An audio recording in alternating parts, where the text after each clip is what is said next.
Welcome to In Their Voices. Today, I'm going to be talking with Chuck Crumpton from Honolulu, Hawaii. Welcome, Chuck. Michael, thanks so much for the opportunity. This connection is one that is like the ripples in the pool. It goes outward, goes downward, goes in all directions, multidimensional. Love it. Thank you very much. So, as I've asked each person when I talk with them, just give the viewers a little bit of a sense of who you are, and then we'll continue our conversation. Wow. You know, at 74, knowing where to start and how to constrain it and how to finish is probably the hardest part, so I won't try and do that. Yeah, but having been almost born in a very, very tiny town in northern Louisiana, which had no OBGYN, so I wound up being born in Shreveport. That's fine. My parents were from that small town. They were childhood sweethearts. The relevance is that so much of who I am, what I want to be most, comes from my mother, a small town, northern Louisiana, extremely progressive, emotionally intelligent, intellectually intelligent woman, really strong, had what women are in a family exemplify, including my wife, my daughter, actually both my wives and my daughter. They're feisty in the best possible sense. But they also, and she taught me, maybe the greatest value of human connection is rooted and has to be rooted in equality.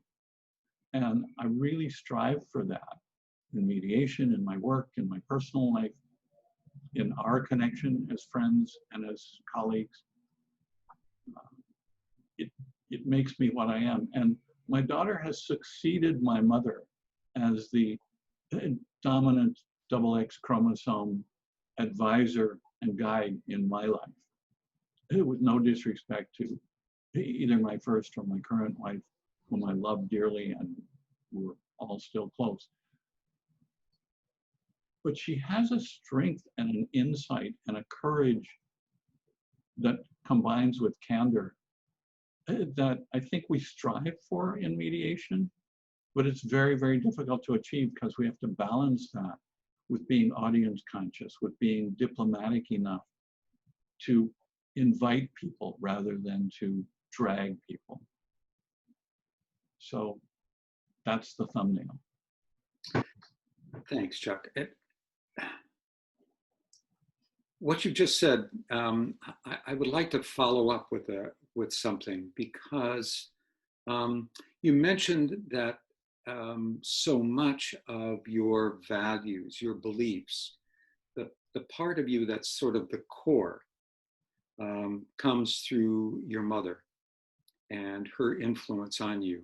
And I'm wondering if you could identify maybe two of those characteristics or qualities or values, and then indicate how they shape your understanding of mediation and your practice of it. I think the first, the deepest, and the most valuable to me of her qualities that she did inspire and inculcate, fortunately, is valuing people in their own right through an unconditional offer of respect and understanding. The most welcoming person I have ever known in my life. She never thought or said a bad word about anyone ever in her 95 years. That's a diamond standard, I think. The second, as I mentioned, is putting equality first. She always did. She treated people, no matter what the differences might be, as appreciative of their value, as equals on the same spiritual, ethical, moral plane. The example you gave last time, Scout and Boo in To Kill a Mockingbird, is the perfect example of that.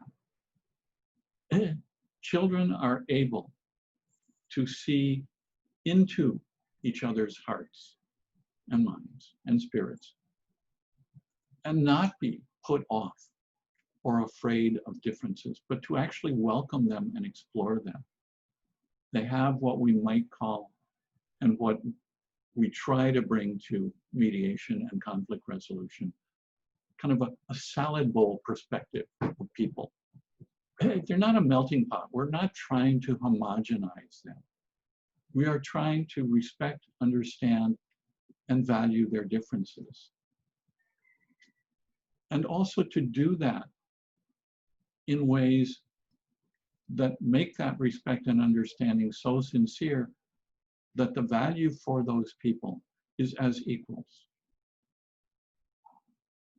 That's harder than we may think because of the implicit biases that we all grow up with and carry with us.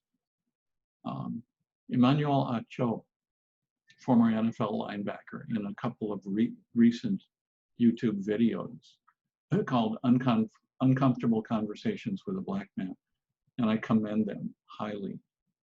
He gave an example that I think is really penetrating, and that applies far beyond the example that he gave in how we deal with people in conflict resolution, mediation. And he explained to Matthew McConaughey, when McConaughey asked about what is white privilege really, what do I need to be aware of, what do I need to deal with? And Acho gave him an example and in a few words just said, Matthew, you need to realize that all of the hardest challenges you have faced and will face in your life are virtually never because of the color of your skin. We can do that in mediation with people. We can help them be appreciated, respected, understood for what makes them different and unique. And yet at the same time, what common values we honor together, we share, that bond us as people and enable us to team up and solve that conflict that has not been solvable before we teamed up to do it. That's the fun part, offering the ability to team up to solve people's conflicts that really connect with us because they're but for the grace of God, right? Could be us. I have developed, and I hope we all have begun to develop, an appreciation that, but for some incredibly fortunate instances that have befallen me and people, I could just as easily be a homeless, destitute person with no resources other than what I could convince people to share or give or find. It comes from a lesson that I believe is also instructive for us in mediation as a key to bringing and sharing those values and building on them in teamwork to solve conflicts. That my late grandfather, my mom's dad, pointed out, he said, I think you have two choices in life. And I asked, I was pretty young, maybe 8, 10, 12 at the time. I said, so what are those? And he kind of half smiled and said, humility or humiliation. If we can bring with that respect and understanding a grounding in humility that enables us to be truly equal with people on a mental, emotional, spiritual value level, that sincerity, that offer of connection and teamwork is safe for anyone in any circumstance. I don't care how much wealth or how many resources you have or how few or how little. Because whoever you may be or choose to be or however you see yourself, that offer is safe for you. You can come there. We So, can be that bridge. so when you step into a mediation room, someday we'll be able to get back to that and not just be using telecommunications. But when you engage with people in mediation, you bring all of that as who you are, right? This is part of the fabric. This is the warp and the weft of who Chuck Crumpton is. And what I'm also interested to understand is what you do with that when you actually engage. How does it shape and affect the work you do with people and in the mediation room?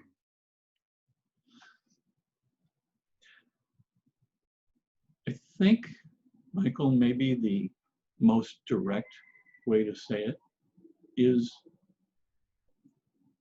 that offer of unconditional respect and understanding to team up, to understand the problems, to find creative, innovative solutions to them far beyond what any court or any arbitrator can do. It has to be grounded in sincerity, and that sincerity has to be grounded in honest belief in the value of the other person.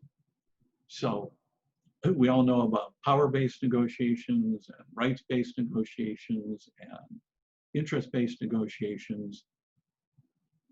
You and I believe, are what might be called value-based mediators, value-based negotiators, because we've come to see that virtually all conflicts have a very, very strong personal, emotional dimension. And that in that dimension, and in our offering to open that door together with and go into that room together with the person who's experiencing that conflict, has to be a belief in their value. So If not, don't do it. yeah, if I were watching, if anybody were watching you,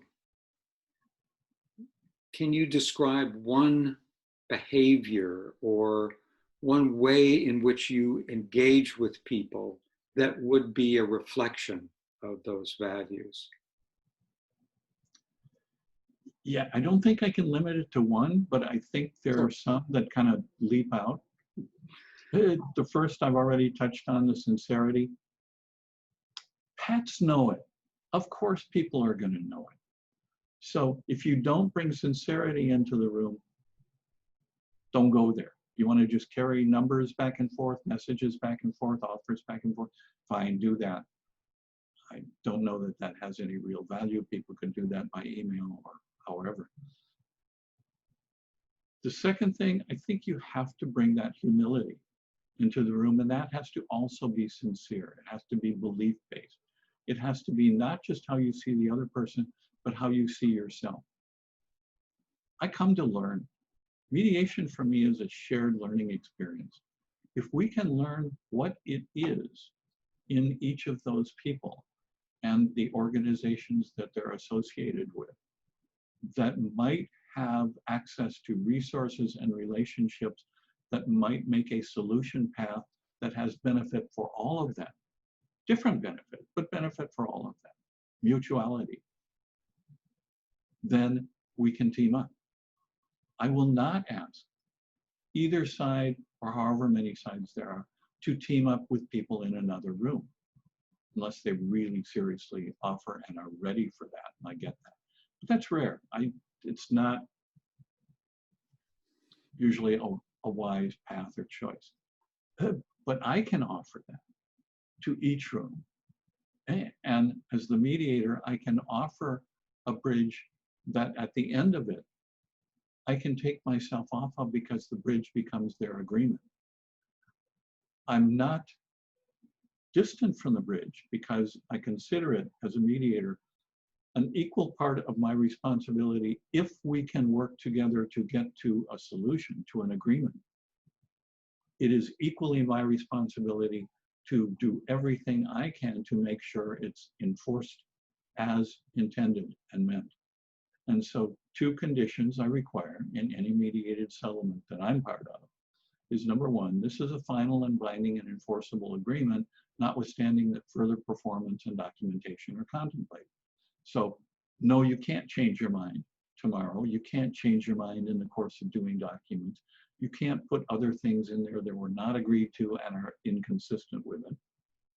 And the second thing that I put in is any and all disputes relating to this agreement or any of its subject matter come back to me to make a final and binding arbitration decision. No court, no nothing. Just bring it back to me. We will decide what is most consistent with the agreement as it was made and intended, and that will be enforced. And in 35 years, I have never had anyone successfully materially change any of those agreements to their advantage and the disadvantage of the other. There have been tweaks that have served both interests, things that they thought of later. But if they think they're going to alter the deal to their advantage and the disadvantage of the other, they're with the wrong boy. So, Chuck, that has partly, I'm sure, to do with the quality of, as you say, the deal itself, the care taken to be sure that the agreement is clear, thorough, understood. But isn't there something else that you bring to the process that supports the people you work with in coming to the kind of an agreement that they don't need to alter in the future? There is, and it's the third element with the sincerity and the humility, and that is, maybe we call it service. As mediators, Michael, you know, our value is only as a resource to the people in conflict to try and get them through that conflict and out the other side as intact as possible, as able to go forward as independently and constructively with their lives as possible, and to look for the resources and relationships that might be available to any or all of us, theirs and mine, that might make that sufficiently possible to be mutually beneficial and to form the basis of an agreement. So I don't pretend to be a catalyst. The process changes me too, but I am there and I make it very clear from the beginning and throughout, I'm only there to be a resource to them. If they want a return on that investment in me, which is minimal, it's a fraction of what they spend on their lawyers. Yeah. That I offer. Yeah, you and I know that many successful mediators approach their work very, very differently. They look at it more instrumentally. They see people come in, they ask them a series of questions about the issues and their positions in those issues. And then they assist them to negotiate a settlement that is acceptable. And what you have described, however, is a process that has to do with the people as well as the outcome. And I guess what I'm hearing, and I don't guess, I know that what I'm hearing in our conversation is that the notion about humility, about sincerity, and about service has to do with the people, not just the problem. The problem for all of us as mediators remains a central concern. People come to us because they want an end of some sort or another that's meaningful to them, to the conflict that they're experiencing. But what you've described is something that is in addition to a quality of agreement. And I'm wondering how is it that you approach people? What is it that you do that helps them feel that sense of respect and dignity and equality that's part of your heritage from your mother and from her father. And now my daughter. Yeah. Yeah, I think that's a really important question, because that is the greatest challenge. If I'm going to be a resource to people in conflict, I have to bring an offer. And the second part is the critical part. I have to offer everything that I have as a resource. And I do. I rule out nothing. If there's something I know, something I understand, a resource, a relationship I have access to that can be of help, that's all on the table. Let me know where this might go. Let's talk about that. But unlike the mediators you described, who come in with a game plan and they've already got an idea of where they think it should go, and they're going to drive it there. The steering wheel, the brakes, the accelerator are really under their ultimate control. They're getting gas from people in several meetings, most of it fuel, hopefully, to get there. That's not what you and I do. We gather people who ideally were and ideally should be capable of being collaborative with each other in ways that could help form the solution. And we do what Bill Urey calls build the golden bridge, offer the resource, explore innovations, possibilities, options, creative strategies, expand the pie, all those great phrases, to help them try to see, again, what are the resources and relationships that might be available to any or all of us that we might be able to draw upon and combine in ways that produce a much better long-term lifetime return on investment for both of them, for all of them, than the alternative of fighting about it. So Our legal system is a great tool because it's extremely costly, inefficient, and uncertain. That's a good thing. it's good for us as mediators, yes. Chuck, I wonder if I could ask you to tell a story about something that occurred in your life that you've described to me before when you were working in Vietnam and you met your first wife, who's Vietnamese, and the challenge about gaining approval of her family for your hoped for marriage. And in particular, you described a situation involving one of the relatives in the family. I don't want to say more because I'd rather you tell that story than me telling it back to you who was there and know it. Uncle Lynn. Yeah, so Some context to it, if you would, in terms of why you ended up talking to Uncle Lynn. Okay, so short form context is after college, I joined a group called International Voluntary Services, like Peace Corps, but international. I wound up getting assigned to Vietnam, which I knew nothing about other than there was a major war going over there that I really did not want to be a military part of. And that was kind of contrary to my values.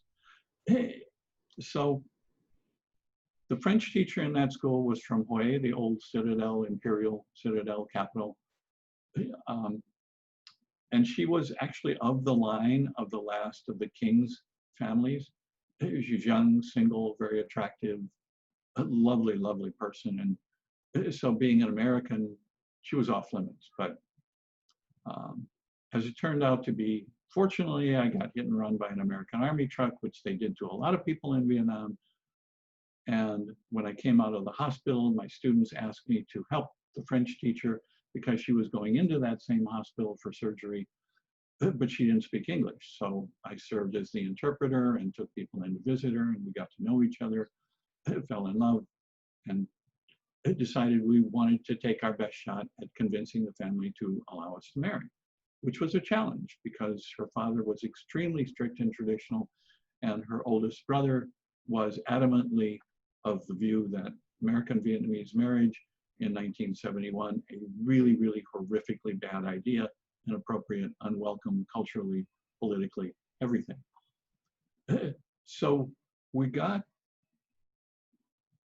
instead of the oldest male in the family because he was bedridden, sick, cranky, crotchety, we got the oldest and feistiest female, the auntie, to be our middleman person.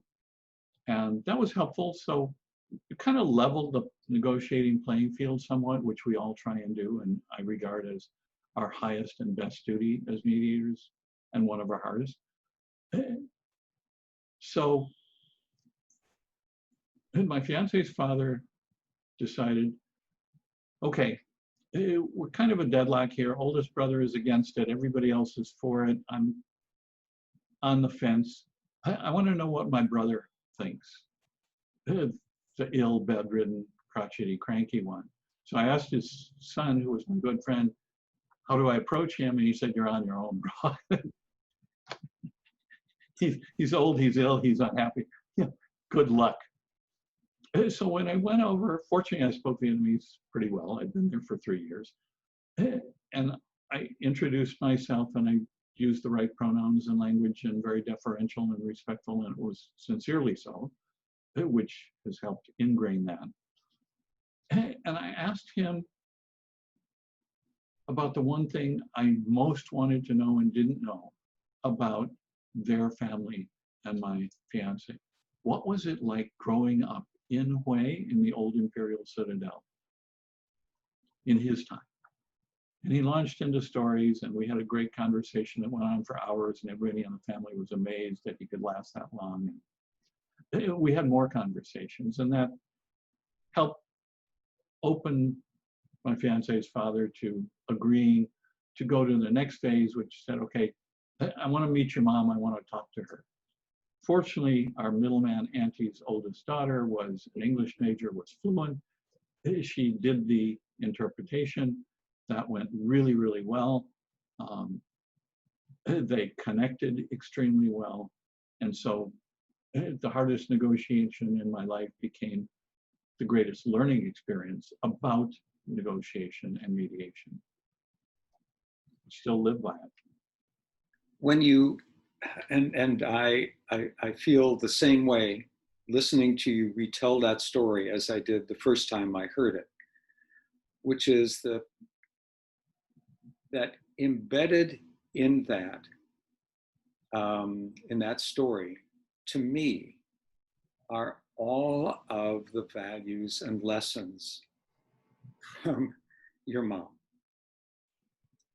You know, you didn't, yes, there was an object, there was a deal, if you will, to be made, to try to draw a parallel with our work as mediators. There was an outcome hoped for, and that was family approval so that you and your fiance could marry. But the way you approached that was on a purely relational basis. Asking him to help you understand about the family as a patriarch in that family, not just male, I don't mean it that way, but as somebody who held the stories of the family. And I would imagine that in your mediation work, there's something of that same way of connecting to people that applies, that helps engage them with you and you with them in the process of understanding what the problem really is, understanding its impact. No, that's exactly right. I think that's a really, really valuable insight Michael, and it's a tribute to your years that you give it the central importance that it deserves. Stories connect people because those are their stories. The stories belong to them and they belong in them. If you invite them to tell and share their stories, you do two things. One, you approach them with curiosity, sincere curiosity. You want to learn about them before inviting them to engage in a solution-seeking process. It also was extremely culturally appropriate, and I think we need to remember that every single person we deal with brings a culture, and if we don't take the time to seek to respect and understand that, we may be missing the most important element and potential for teaming up to create and craft solutions with that person. So I wasn't seeking approval of my fiancés and my marriage. I was applying for a visa to enter a family and to become a contributing part and member of it in the ways that they considered culturally appropriate and valuable. And in order to understand that, asking Uncle Lin, share the stories of how you learned that growing up. It was absolutely invaluable. If I'd had a recorder, the life stories were phenomenal. I mean, what they went through. Their house was actually taken over during the Tet Offensive in spring of 1968 by the communist cadre.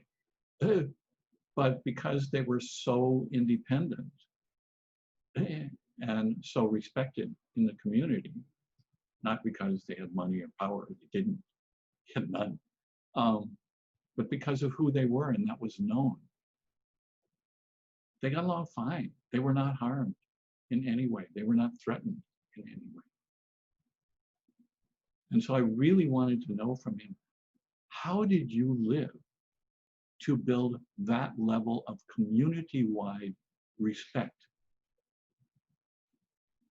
And I saw it in other members of my wife's family. And I look for that in people that we mediate with, because everybody brings to the table their own stories, their own value, their own offer of a learning experience that we can have value in finding and sharing and enable us to team up and find solutions. Yeah, you know, it's so interesting because you could have approached him and said, I'm going to become part of this family. Help me understand what I need to do to be part of the family. And that would have perhaps gotten you shown the door very quickly, because you were unceremoniously, yes. you were focusing on the solution, not on the relationship. Yeah. And what you said about you know, everybody has a culture. They have the stories. They have a family. They have rituals, traditions, practices, foods they eat, TV programs that they like, places they like to go that form the whole fabric of who they are as a person. And my hunch is that a disputant who comes in to work with you gets asked about themselves, to talk about themselves, not just about the dispute that's there to be addressed. Fair statement, because if we want in mediation for people to share with us enough of their personhood, what's important to them, what they care about, so that we can get a perception of what might need to be part of a solution for that person, to be able to do that in as little time and as small a window as we have with people in mediation. The respect, the understanding, the sincerity, the curiosity, those all have to be genuine. Yeah. And John Sturrock, who's one of the greatest ever, anywhere, with Ken Cloak and David Huffman and others, and Dave Curtis and Dylan Piazza, emphasizes the value of authenticity in mediation. I think as a single word that comprises and comprehends the values we've been talking about, that we try to honestly not only model and offer, but to invite and to connect with, because that's what enables us to communicate in ways that have sufficient understanding to craft solution elements that will be sustainable, because the people commit to them. And it's because if the other quality and that authenticity that you're describing is so critical, because this is a temporary relationship. We come in, we're there for a short period of time, and we exit. I like to think of myself as the smallest pebble thrown into that pond of their lives that causes the fewest ripples they have to contend with. And so I'm there, and then I'm gone again. And in that very brief window, I think you and I would agree that the only way to make, that one of the ways to make a difference and to connect with people is that they have to see us as authentic. They have to see us as competent, of course, because they didn't come to us to be pals. They come to us for a job, for a piece of work for us to do. So we have to be competent. But that we assume that's sort of a given. But what's on top of that or beneath it? What's also required? And what you're describing is how you can be humble, respect your role, and treat them with dignity by honoring that they have a story that's about their life as well as about the dispute. And they may be willing to share very little of that. They may be willing to share quite a bit of it.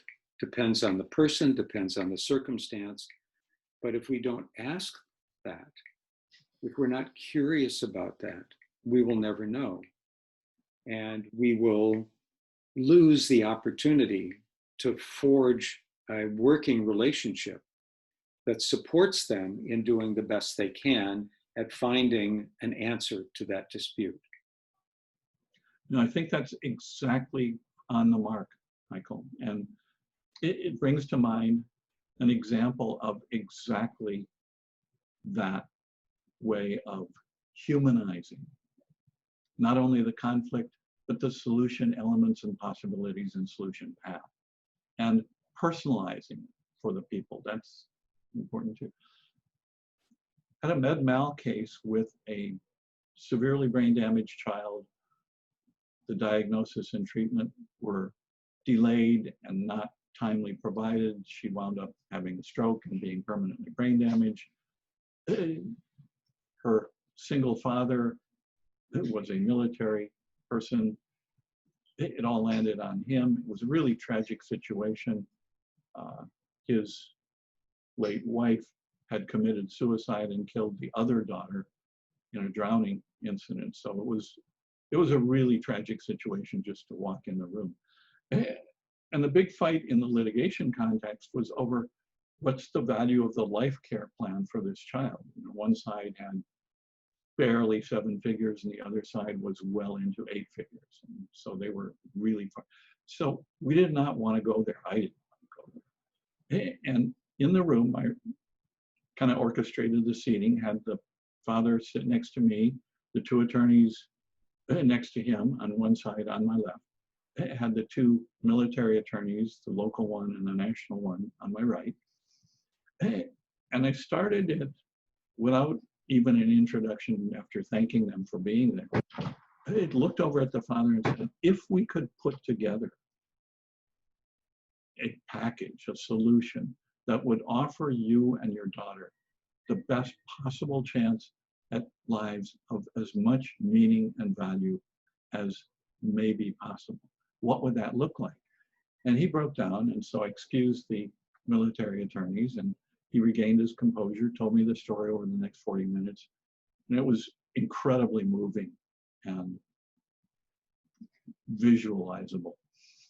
So I brought back the military attorneys, asked him to do the same thing, pin drop silence for the 45 minutes of his story about him and his daughter and the impact on their lives, and how little hope there was, unless maybe some kind of settlement might give us some hope for her treatment, for taking some of the load of her off of him, and for enabling him to be the career person he needed to be to have the benefits to provide her care for the rest of her life. So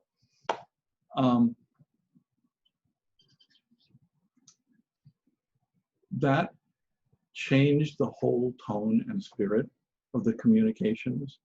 The national attorney for the military later said to me, Chuck, I've talked to you about my daughter and how well she's doing, my teenager, and all that. She said, if I had to live with what he has to live with, I don't know that I could handle that or deal with it. So there was a human connection, a human understanding and respect that came into the room. And it enabled me to ask for things that you can't ask for in that kind of case, but I did with that, right? They agreed to share their life care experts with me and let me work with them without the attorneys, without any legal liability factors, just craft a plan for this child that both of them agreed would be the most probably adequate for her. Not everything in the world, not the least possible, but fair. And we did. And then we did the same thing with the disputes over liability between their different teams of experts. They agreed to let me propose neutral experts to provide independent evaluations. And with those two pieces, we got the case settled. But what really did it, I think, was exactly what you just identified. Offering everyone in the room the opportunity in the beginning to view each other as human beings, to understand and respect what values each of them as a human might be able to contribute that might motivate and make a solution possible. Yeah, you can say I'm a relational mediator or whatever, but it is about people. You see, I don't care about, and I suspect you feel the same, that labels are unimportant. What's important is both are two things. What do we do? But then there's the critical question, why? Why are we asking a certain question? Why are we making the intervention choices that we're making?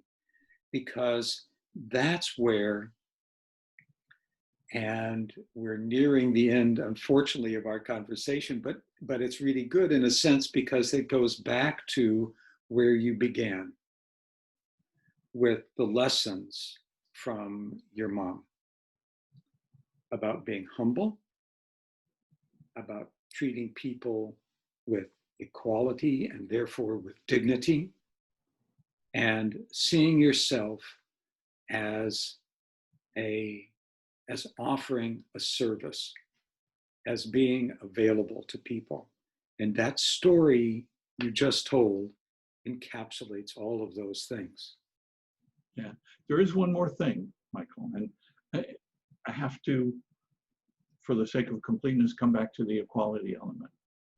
Because I believe, especially and even more than ever in these times and going forward, our responsibility to try our very best to level the negotiating playing field. And that means not to indulge the abuses of power, the leverage games, the things like that. We know that resources and powers will be different.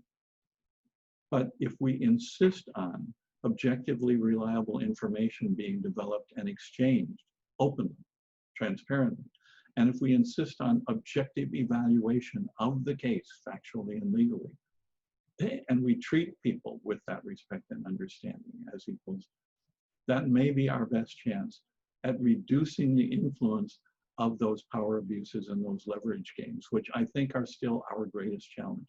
If you put all the things that we talked about for the last 40, 50 minutes on a pedestal, fine, they belong there. They have that ethical, spiritual value.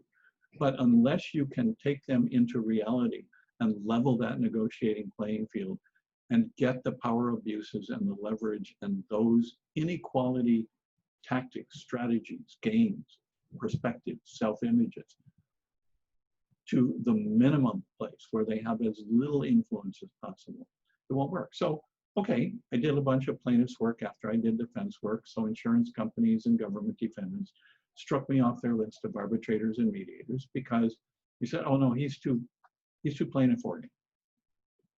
Not the reason. The reason is I do exactly what we just talked about, which is when they come into the room, they're going to be demanded and insisted to provide objectively reliable factual information and legal authorities and share those. And they are going to be insisted on engaging in an objective evaluation of the case value, maybe litigation value, but especially settlement value. That gives up a really important element of not only control that they don't want to relinquish, but it also compromises an important part of their self-image. They believe that power leverage stuff works for them, and it does because they're allowed to do it. The white privilege example that Emmanuel Ochoa gave is exactly that kind. We have reached a point as mediators, as people in our society, enough already, no more. It has to stop now. And we have to be a bigger part of the solution. And we have to leave being part of the problem by being silent, by acquiescing, by letting people do those things. Okay, if you're a retired judge and that's what you did for 25 years and that works for you to settle cases, and your repeat player clients, financial industry, insurance companies, property owners, government defendants, they like that and they come back to you, that's fine if that's sufficient for you. I won't go there. I don't agree with it. I don't respect it. And I think it's counterproductive and it's destructive to the humanity that we owe this process and these outcomes. Well, Chuck, we're going to end, and let me just say, not just thank you, but I think what you point out is really important. And that is that what you offer as a human being and as a mediator is unique to you. Other people may share those values as well, and that's really important and useful. But your approach is grounded in certain principles that you stand on that affect how you engage with the world, how you see the world, how you see human beings in the world. And that's what's so critical. And there may be a place for two machines operating with various algorithms to sit on opposite sides of the table and just churn out numbers and calculations. I'm not going to dismiss that as being helpful to some people. What I am concerned about is that we who have a different set of values about how mediation can be valuable to people, that we articulate, as you have done in this conversation, articulate the basis for the approach and identified how that approach yields a different quality of results. The same content might be reached, the same deal might be reached either way, but the experience of the people going through the process is quite different. And for that, I'm very grateful and appreciate our time to be able to talk today. Michael, my pleasure. Can I leave with two things? One, from our dear friend and fabulous former federal magistrate judge, mediator person, Wayne Brazil of Northern California. He said, Chuck, if you want to be a really, really good mediator, you got to be a really, really good person. We need to bring into that room the best person we can be. And we need to offer people the opportunity to be the best they can be. We're not separating the people from the problem. We're elevating the people to a point where they can, like Bill Urey said, see the problem from the balcony, the long-term, big picture, objective perspective, the moral high ground, so that they will be satisfied with both the process and the outcome because it's theirs. They have helped build it. And we are there, first and most of all, in two very simple words, to earn trust. Thank you. Thank you very, very much. Namaste.